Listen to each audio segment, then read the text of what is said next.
I would like to thank Jamal Ross for sending me this story that is coming out of Iowa. In this picture, you have a man by the name of Christian Rivera who basically was charged with murder for the disappearance of this woman by the name of Molly Tibbetts. They said they found her body in a I think a river, and he was the one that was involved. And get this, he's an undocumented immigrant, which means not only will he get jail time, they probably gonna send his ass back across the border to serve his jail time, probably in a Mexican jail or wherever it is that he came from.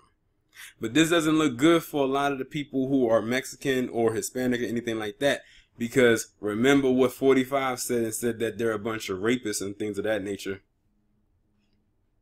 Here you go.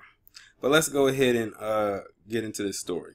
It says a first-degree murder charge was filed Tuesday against a young man in the case of missing Iowa jogger Molly Tibbetts, state officials said Tuesday. The suspect, 24-year-old Christian Rivera, is an undocumented immigrant who lives in a rural area where the college student vanished 1 month ago.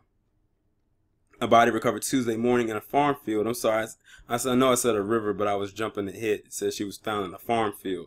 It is believed to be Tibbetts, but the identity has not yet been confirmed. Tibbetts, a 20-year-old rising sophomore at the University of Iowa, disappeared the evening of July 18th while jogging in the rural town of Brooklyn, a close-knit community of about 1,500 residents. A critical break in the case was finding a local person with security cameras showing Tibbetts jogging. Through what we were able to identify a vehicle that we believe belonged to Mr. Rivera, Ron said. From what we were able to track his patterns and the routes that he took, we were also able to find Molly running on this video, and we were able to determine that he was one of the last ones to have seen her running. In an interview, Rivera told authorities he saw Tibbetts running, got out of his car, and ran alongside her. Now that's some creep shit right there.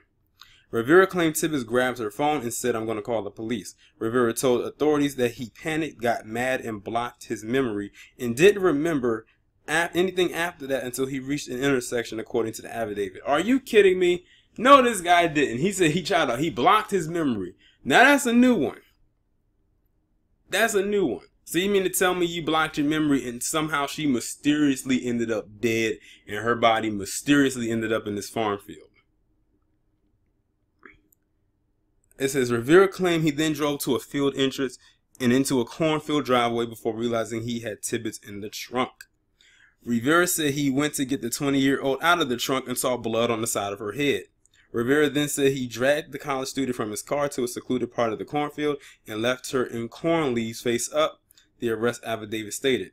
Rivera led authorities to Tibbetts' body, according to Ron. I can't really speak on the motive.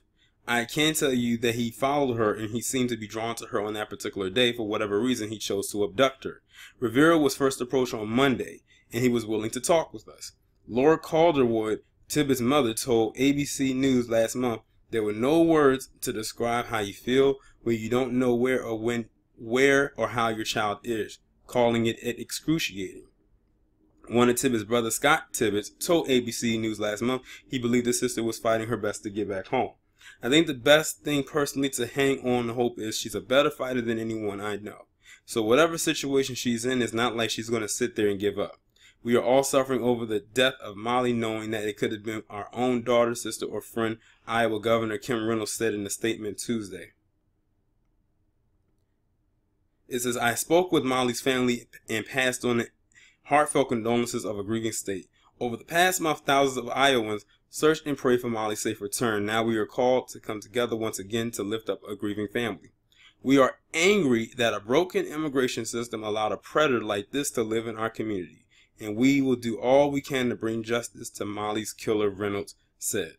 Yerby Farms, where Rivera had worked out for 4 years, police to say Miss saying, "This individual has worked at our farms for 4 years, was vetted through the government's E-Verify system, and was an employee in good standing. On Monday, the authorities visited our farm and talked to our employees. We have cooperated fully with their investigation." Now it's interesting that that official mentioned something about how the immigration system is broken. I wasn't expecting those bit of words, but hey, she said it. This, yet again, is their issue. But it makes me wonder. She says that their immigration thing is broken. Now, what if that was a white person that killed this woman? Would she have said that? Probably not. It would have been something worded much different, but that was her way to take a dig at the immigrants. But like I said, that's their issue, not ours. I don't know anybody that lives in Iowa, so yeah. Y'all let me know what you think about this story down in the comments. Like, share, subscribe. The links will be down below. I will talk to you in the next one.